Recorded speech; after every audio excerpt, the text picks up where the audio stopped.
everyone, and welcome back to our Minecraft field trip at the taiga biome here in the north woods of Minnesota. So we have studied trees, we have visited wolves, and today we're going to do something that is quintessential Minecraft. We are going to an iron mine. And even though I hate bats in the game, I kind of hope we see one. I even dress like one. Let's go. There are over 100 different types of iron that people take out of the ground and sell for a profit today. Over 100 and some odd different types. And the type we have here happens to be the purest iron ore that anybody's ever sold for a profit. And out of the ore body that we're headed to today, this ore is 99.9125% sellable material. You swing an axe or a pickaxe or anything at this material, you will break your pickaxe. Yeah. So what these guys had to do from the very beginning was to drill holes into the material, pack them full of explosives, and blast. We'll pop out that door behind you there, we'll give you guys hard hats, and we'll go half a mile underground to the bottom of this place.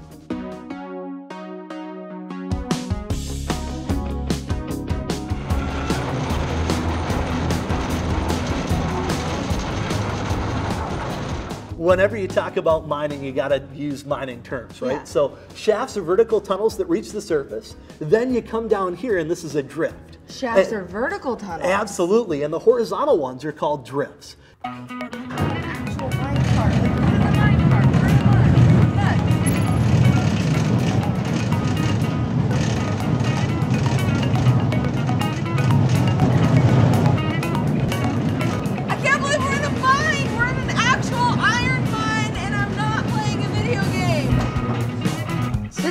Right here. This right here is it. Yeah, how can you tell? It's literally named specular hematite, which means sparkly bleeding stone.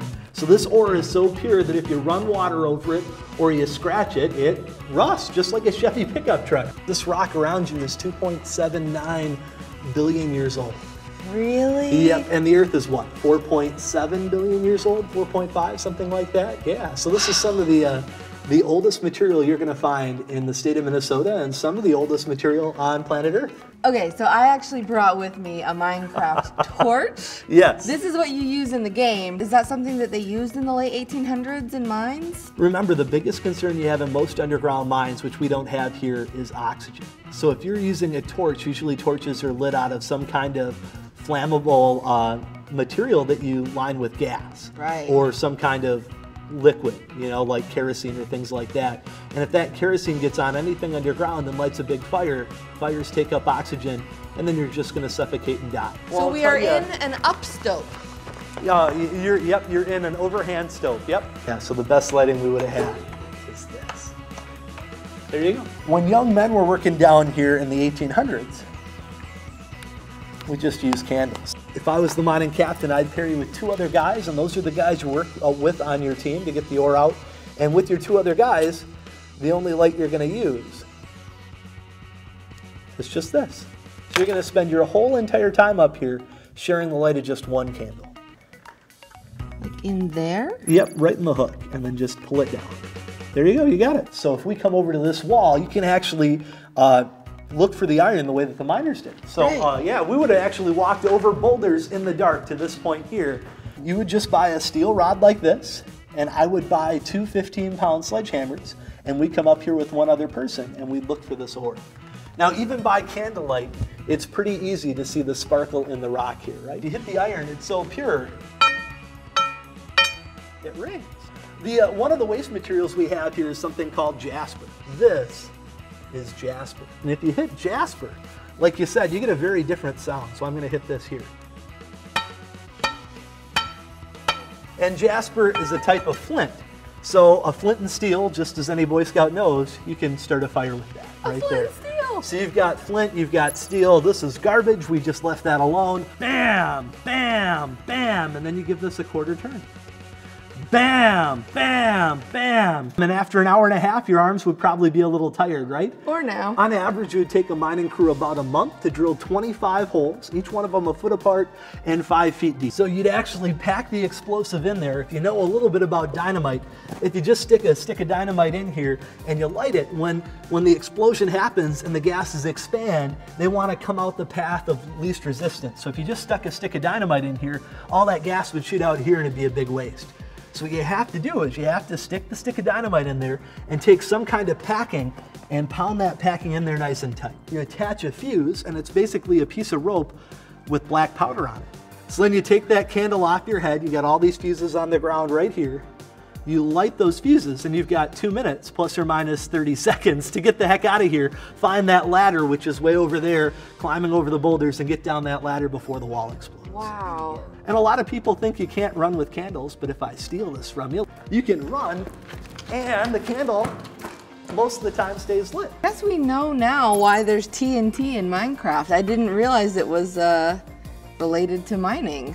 So now we've got the rock on the ground, and you've kind of got a problem. You've got basically cubic foot chunks of iron laying here on the ground, and so that's a 360-pound boulder. And if you want, you could pick them up and carry them all the way over there to the ladder where that guy is, and then haul that rock down the wonderful ladder, but that just seems like a lot of time. So instead we cheated. On the floor, we created these holes, and they're called raises. So in this room, there'd be a dozen holes in the floor, spread out all across the room. You've got your candle on your head, you gotta know where those holes are. And when the rock's on the ground, by hand, we push, kick, and shove those boulders down the hole. There's like a minecart on the track underneath? There's a minecart right next to it. You gotta remember, a cubic foot of rock falling 20 feet would bust that cart to pieces. So we made sure the carts were right next door to this. This is a joke. I'm not supposed to be able to pick this up, am I? No, it's pretty difficult to pick up. We're talking about a 250-pound chunk of rock right there.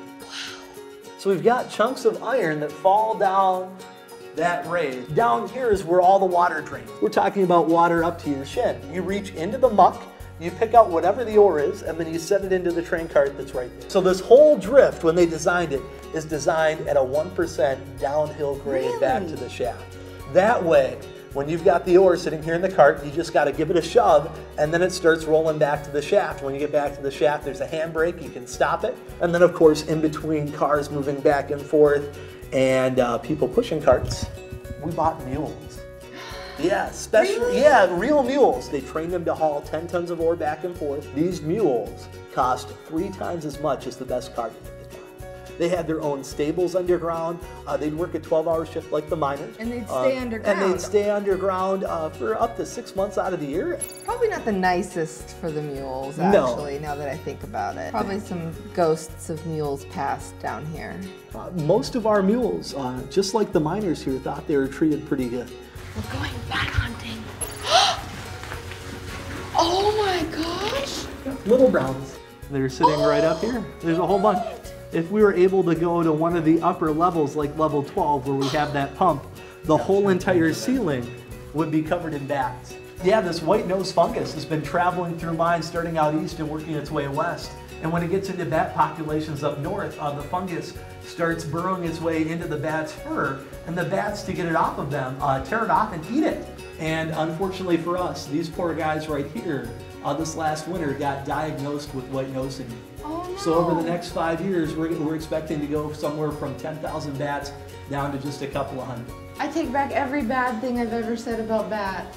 By the way, have you even heard of Minecraft? Absolutely. I played the original beta version. I've still got that on my computer at home. Yes. This was so cool. So contrary to what we call it in Minecraft, the term mine shaft actually refers to the vertical tunnel that's in the earth. And the horizontal tunnels, like the ones we see here, are called mine drifts. If we come out over this cross section that I've built here in a taiga, you can see this is an upstope, which is basically a pocket of ore that the miners are excavating. And the way that they make that pocket is with explosives. This reveals more ore, and that's why TNT exists in Minecraft. It all makes sense now. And then from the upstope, they can actually just drop the ore, where'd my minecart go? Directly into the minecart instead of having to lift it in, and then they can just push it along since the drift is built at a 1% incline. Come on, minecart, go a little bit faster. They can just push it back to the shaft. And if it's too heavy to push, they can use a mule, because apparently they had a ton of mules down there, which is insane. I feel like I understand mine shafts so much more now. So this is the tower pit, but we're gonna head right over here, not too far, and you'll reach the west tower. Just like in Minecraft, the easiest way to locate ore is just by observing it. So in the early years, the first way that we mined here was by scraping off all the topsoil, and then you just looked at the ground, and if there was iron there, you started to carve it out, and you created these big open pits. Now, I've been on kind of a hunt ever since I've been up here in this area for a particular block that's in Minecraft called Podzol. Yes. Which is, I think, soil that has high levels of iron in it. Yep. If I went like digging around out here, would I find Podzol? You might. What you'll notice is when there's iron-rich soil, the soil's kind of reddish. The best place to find Podzol would be right over there, 30 miles that way. Okay, all right. Thank you, James. Thank you for everything.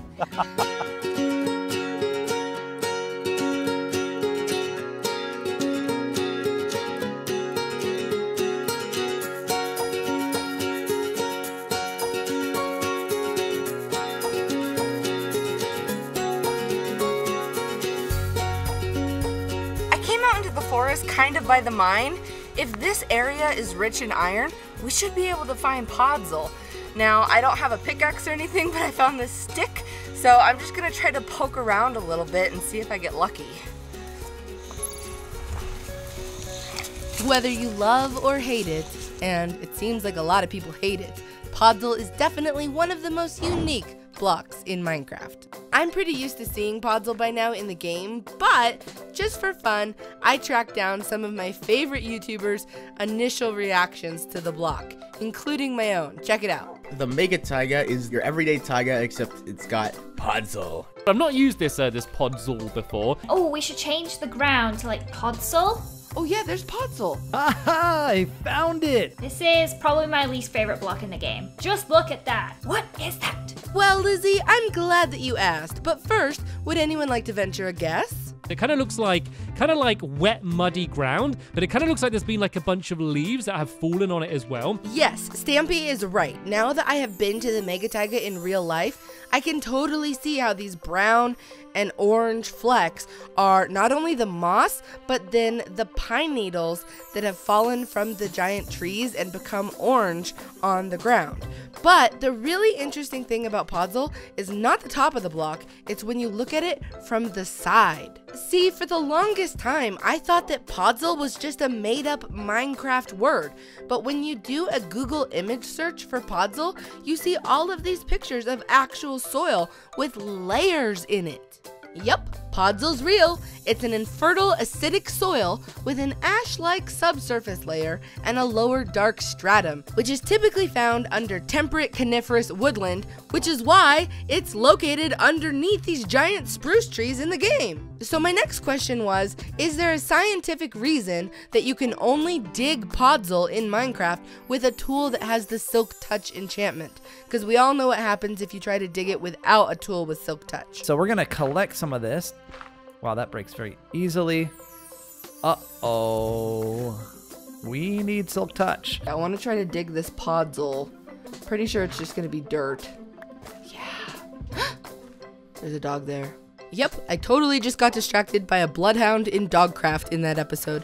So yeah, Podzol can't be dug with a regular shovel because actually, in real life, Podzol is a very weak soil. The first reason for the weakness is actually the needles. They fall on the ground and they make the soil very acidic.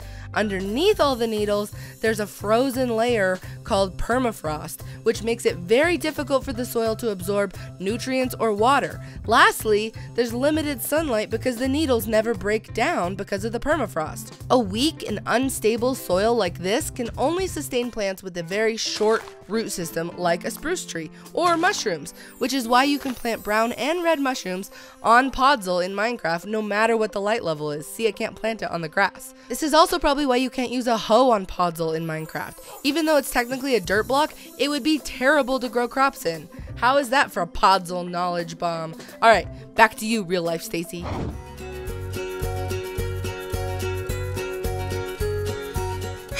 I didn't find any Podzol, But that's okay because I know that it's out there. Maybe I have better luck in Minecraft. Anyway, I've got to go get cleaned up, but I hope you guys enjoyed our field trip to the Boreal Forest, otherwise known as the Taiga biome, and let me know where you'd like us to go next. I'll go anywhere in the world.